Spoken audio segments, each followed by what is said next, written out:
Hello, welcome back. Right now, as you can see, Hunchback 2 is the game for today. I did Hunchback last week for the Spectrum, BBC Micro, Amstrad, Commodore 64. Quite a decent, fun little game. Hunchback 2, Quasimodo's Revenge, obviously is the sequel released by Ocean in 1984.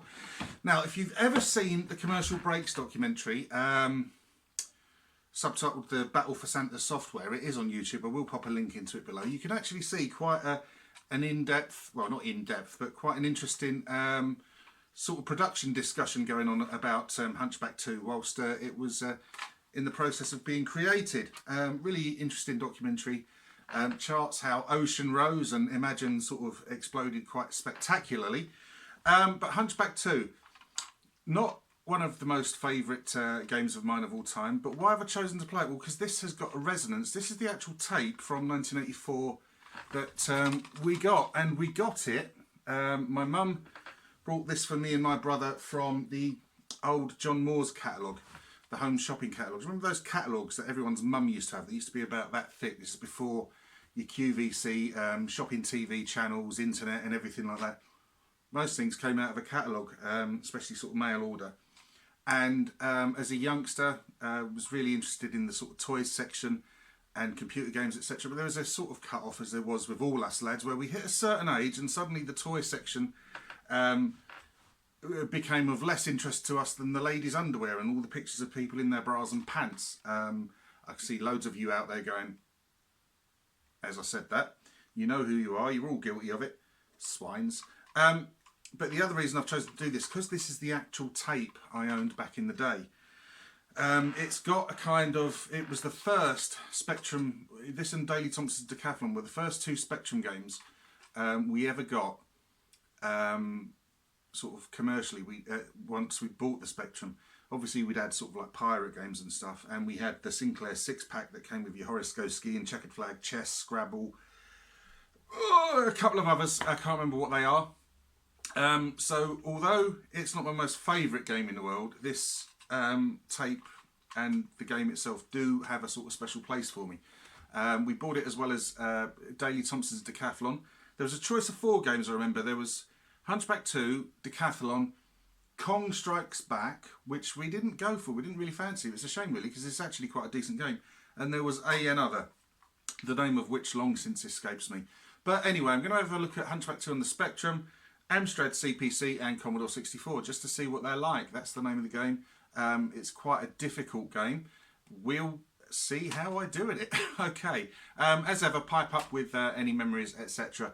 in your in the discussion in the comments section down below. Okay, see you in a bit. Okay, right, here we go. Hunchback 2 for the ZX Spectrum. First version up. Let's just redefine the keys. Q, A, O, P, space for jump. Now, as I said, you know, I don't think many people will consider this as a classic by any stretch of the imagination, but it does have a resonance with me because of the fact that it was one of the 2 very first Spectrum games that wasn't a pirated game that myself and my brother owned. And I still have the tape alongside Daley Thompson's Decathlon, the tape of which I don't know where that is now. Now, I loved the graphics of Hunchback 2. It's much, much nicer than its predecessor, which was a very fun, very simple sort of run and jump style game. This one, very bold, sort of colourful graphics. But the problem with it was the difficulty level. It always was hugely difficult for me. Now, yes, I know I'm not the best game player in the world, but just to get as far as I'm able to show you today, I've actually been sort of practicing this for about 2 hours, which is sort of unheard of for me. But because of what the game sort of means, I've sort of forced myself to stick with it. So, you know, although it isn't a classic, it's playable enough. It's very, very hard, but it's got that sort of meaning for me. Now, not many games have sort of that significant meaning. The first game we bought in a shop was Match Day. This came from a catalogue, as I sort of mentioned. But it's just a bit too hard for me.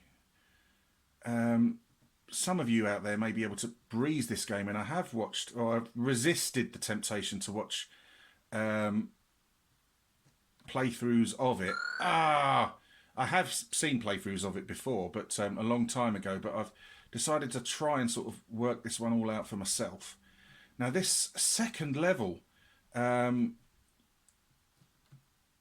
think back in the day, if I ever got past it, it was more luck than judgment. And it's taken me several attempts to best it now, and I don't do it every time, as you've seen. But back in the day, games seemed to be much harder. There was no autosave or anything that we could rely on, sort of go back to just before we died and play on. Right. Oh, got it. Phew. Yeah, really lovely big sort of hunchback sprite there. He's a big-nosed, happy-looking chap. Who you call him Big Nose? Oh, bugger, I've missed it. Now, this one, as most of the levels are, is all about timing, obviously.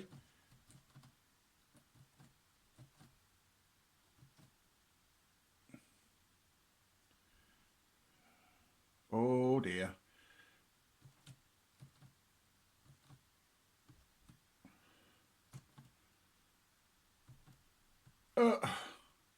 Right, come on. Yeah, we're safe. And I'm kind of coming into uncharted territory now, which is always the way with me. But yeah, as I said, it's not a classic. It was far too difficult for me back in the day. It's still really difficult. Nothing wrong with the game having challenge, don't get me wrong. But sometimes things are just, and I just have to sort of admit defeat, you know?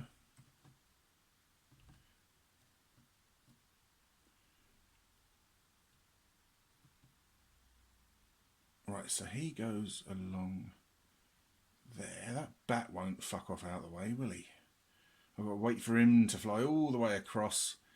I'm trying to work this out with my eyes. You can probably hear the cogs turning in my silly little brain.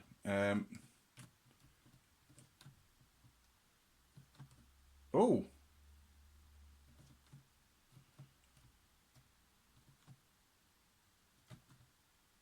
Oh. Oh my God. Now, where's that mouse going to piss off to? I could have done this. Wow. You've just seen a miracle in action. You've seen Baz's brain working something. Oh, God, look at the state of this one. Oh, right. There's arrows. Oh, flipping heck. Right. Now, it's quite slow, his old Quasimodo on this game.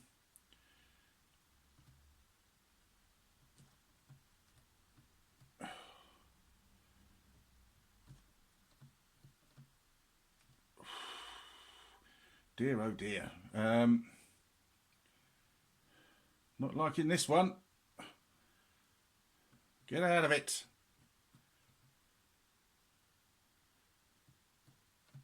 Oh. I've got to do it all again. Oh, right. Bloody hell. I think this one's beyond me, chaps.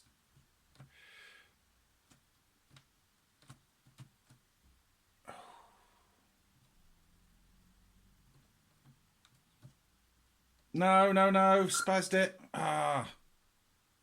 Last life.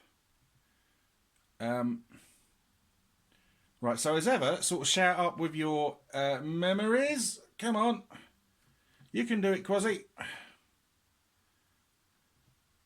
Oh, no you can't. Maybe not. Wow. Yeah, you can see what I mean. It's a terrifically hard game.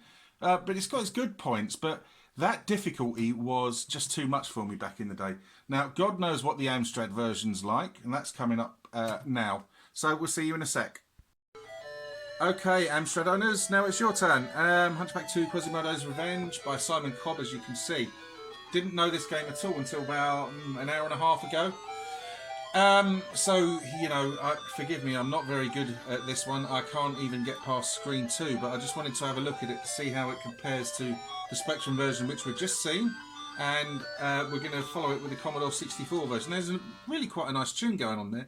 You will see there are redefined keys options, but unfortunately, there's something balks about this particular version of the game. No matter what keys I define, it always seems to use the jump key as the pause key as well, even though I can define them completely separately. And it just makes it a royal pain in the arse. So I'm stuck with my beloved joystick, so you're going to have to excuse me. So let's get into it. The first thing you're going to see is level design. This looks fairly similar to the Spectrum version that didn't have those flying birds on the first level though.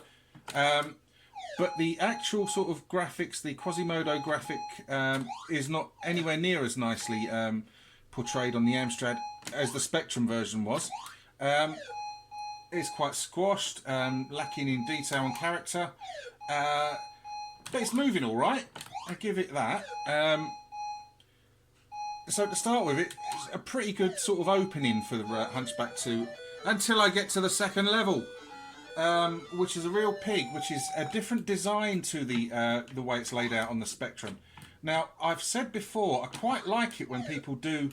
They don't just do generic ports of identical games on the systems. They change things a bit. I think when it's done well, it works really well. Dan Dare, for example, the Spectrum, Amstrad and Commodore 64 versions of them are all completely different, and it works. I'm yet to see if... oh my god, he's going to get me, he's going to get me! I've yet to see if the Commodore 64 mirrors either one of these versions or is different again. I don't know! Oh, Jesus Christ! Oh! Oh, no! That was as far as I've got on that level. Ah, oh, so right, I've got to wait for... If I can get there, I've got to wait for that bloody rope to swing all the way down to the bottom, haven't I? Before trying to jump off it. Oh, no, I didn't want to bloody go down there, you idiot, Hardin. Ah. Let's just... Ah, for God's sake! Yeah, so I, you know, what was I talking about? I was talking about Dan Dare, wasn't I? Ah, you only get 3 lives in the Amstrad version as well, as opposed to the Spectrum version. You've got 5. Now, yeah, as I was saying about Dan Dare, I think it's really good when people make games different, you know, because it can, you know, it makes it worthwhile playing different versions, provided it's done well. Now, that second level was difficult on the Spectrum version, but that one I've found to be, this one, a bit of a pain in the arse. So God knows what the following levels are like. Now that I've managed to get that far on it, my interest is piqued, but, you know, I'm talking about an hour and a half to not even have completed 2 levels. Now, I am playing with a joystick, of course, and, you know, I don't want to keep sort of making excuses, but it is true for me. I am woeful at playing with joysticks. Ooh, misses. My hand is starting to hurt already. So yeah, I mean, whilst that's more, you know, my sort of problem, I'm sure there's those of you out there that kind of breezed through this game, but back in the day. It was never going to happen for me, and never will. But yeah, sorry, like I was saying, making different versions of a game for different machines, making them sort of like different, have their sort of own identity and sort of character, completely different games. Fuck's sake. This game, you know, although I've got that far into it, I say that far, I mean sort of like 2 screens. I did actually sort of get a little bit further in that last screen and nearly sort of completed it. Now on the Spectrum version you saw me get to screen 4 and complete it. Yay! So I'm sure with a lot more sort of practice I would be able to. Jesus Christ, my hand is hurting. But it's whether or not I can be asked to, basically. Now, people writing a game back in 1984, of course they weren't going to go, oh, in 34 years' time, old Baz is going to try and play this. Let's make it easy. You know, you can't expect them to sort of take those factors into consideration at all. And games were, I'm trying my best not to sort of repeat myself, I know that I do quite a bit, and games were generally much harder then. I mean, you think this is hard. Any of you out there remember Technician Ted? Jesus Christ, that game is stupidly hard. I've never played a game as difficult as Technician Ted, and yet some people consider it a classic. And you know, if you have that kind, oh my god, come on, if you have that kind of games playing ability to be able to play these things, these really difficult games, and sort of like you can work out the most obtuse of puzzles and ways around, then you know, kudos to you, because I can't. Fuck it. And this is a shame, because I don't get an awful lot of time to play games, to put into games, and that's why, you know, perhaps I'm a little more unfair on games that are sort of tricky like this than I should be. Now, how far did you get in Hunchback 2? Did you manage to complete it, or you know, were you echoing my level of ability?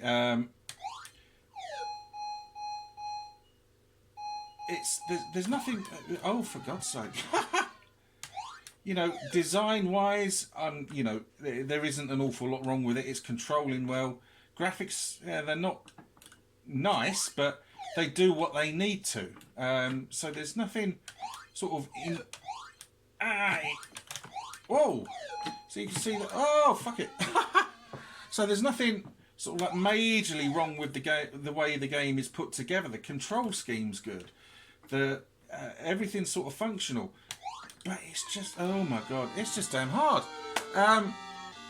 I'm really sorry that I can't show you much more of the Amstrad version. Right, let's move on. Let's have a look at how Hunchback 2 fares on the Commodore 64. Okay, right, here we go. Hunchback 2 for the Commodore 64. Now, again, Commodore 64 fans, show up with your memories of this. We've seen the Amstrad, we've seen the Spectrum version. This is the final version. Joystick again. Right, let's get into it. Now, the first thing you're going to notice is how different, again, this is to the other two versions, and I actually quite like the way it looks. Although you could say the sprites and that are a little bit small, things are a bit tricky to see in the background. But I like the way the sort of screen is zoomed out, and you get a lot more sort of detail around the side. It's controlling really well. Sound is very good on it, and it seems a lot easier than the Amstrad version. Yeah, I've quite enjoyed the Commodore sort of 64 version of this. It's nice and bright. You can hear there's good sounds. Like I say, again, a little bit small graphically, and again, the levels are completely different from the other two versions that we've seen, which I applaud, really. Oh, that's not good. Quasi's getting squished or something like that. Really nice, vivid colours and sounds on the Amstrad. Ooh, this is not the Amstrad, is it? On the Commodore 64 version. Very decent little game. I've managed to get slightly further in the Amstrad version than I did in the Commodore version. No, in the Commodore version than I did in the Amstrad version. It is very challenging, as you can see. You've got this is only screen 2. And I've done it. I couldn't get past screen 2 on the Amstrad version, but I've had some. I'm surprised how much I've enjoyed this. Really, it's full of challenge, but it controls really well. Quasimodo Harikiri. Right, yeah, okay, yeah, we know he's dead. Come on. No need to over-egg the pudding. Don't tear the arse out of it. Now, I've got to... Oh, no, I completely arsed that one up. I have actually managed to complete this level. Right. So, yeah, Commodore fans, come on, what's your memories of this one? Let's try and get past that level, because I have managed it. Don't want to put my name in. Right. But yeah, and like I said, I've enjoyed the fact that it's different again from the other versions. It's identifiably its own version, and I like that.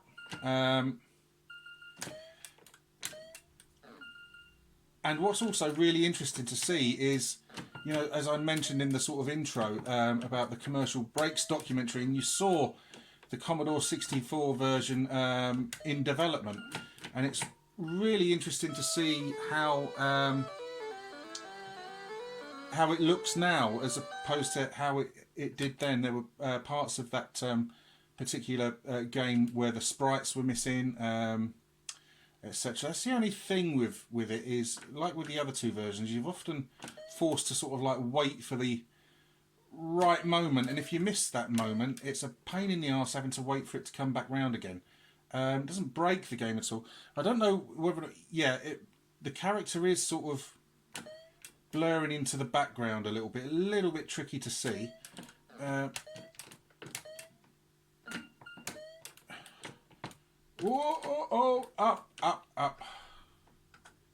Shit.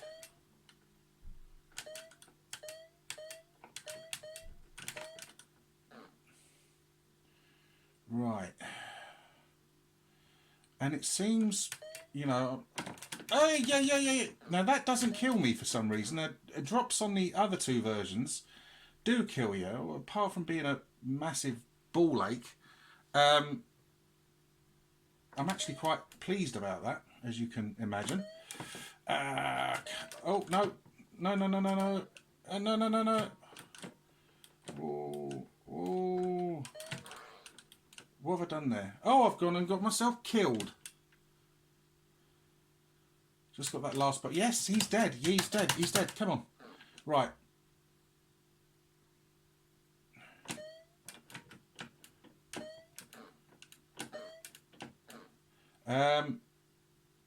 Yeah, I'm surprised. I've just done it again. I was about to say, I was surprised how easy it's been to get into than the other two versions. Perhaps that's whether or not I've got used to the sort of quirks and what to expect, even though the sort of level designs are different. It's actually more fun to play than the Amstrad version. I'm what? I'm finding...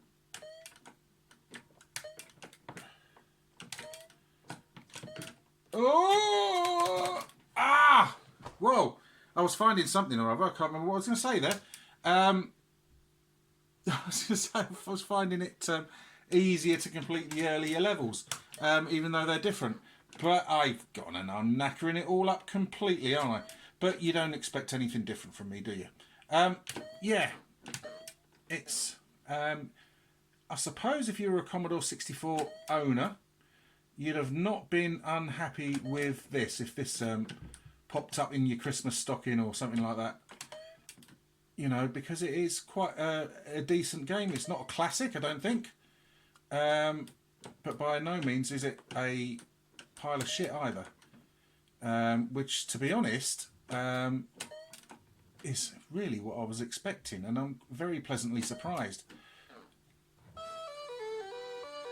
And it's really nice to see how these versions sort of compare. Again, like I've sort of said, the Spectrum version, although I'm not a fan of the game itself, it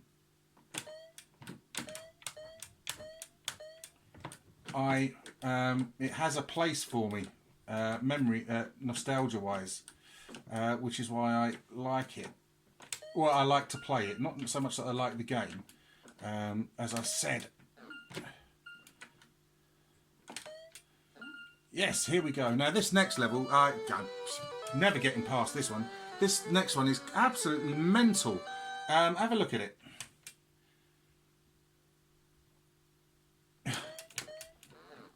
Stupid old Baz supposed to...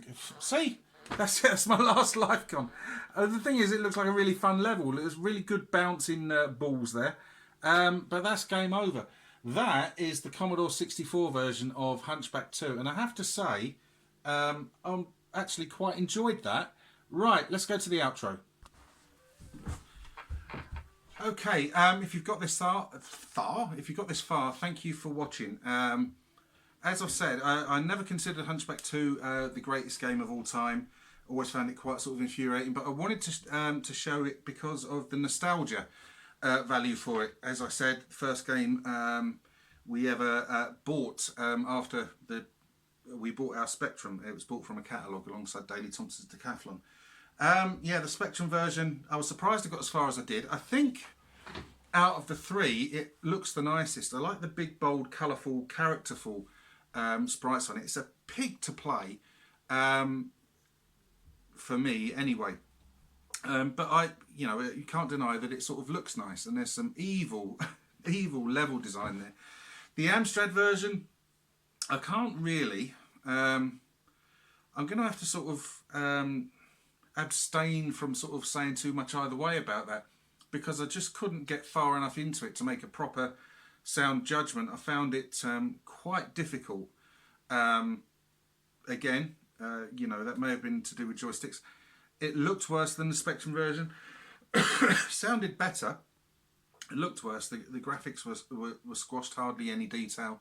But it controlled nicely. But like I say, I can't really sort of gauge whether or not it's a good game or it's a bad game, because I couldn't get very far into it. And, in the end, I just sort of gave up with it, which was the problem that I had back in the day.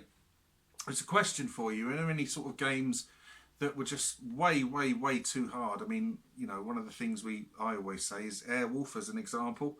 Airwolf is very hard, but it's got something about it that makes me keep coming back to it every now and then, just to try and get a little bit further. And in 34 years since it's been released, I can get to screen 6 now. I can get to screen 4 on Hunchback 2 34 years after it's released on the Spectrum. And I have to say, the Commodore 64 version, I was really surprised with. I thought it would be as difficult as the Amstrad version. It wasn't. I was surprised to have managed to get as far as quickly as I did in it.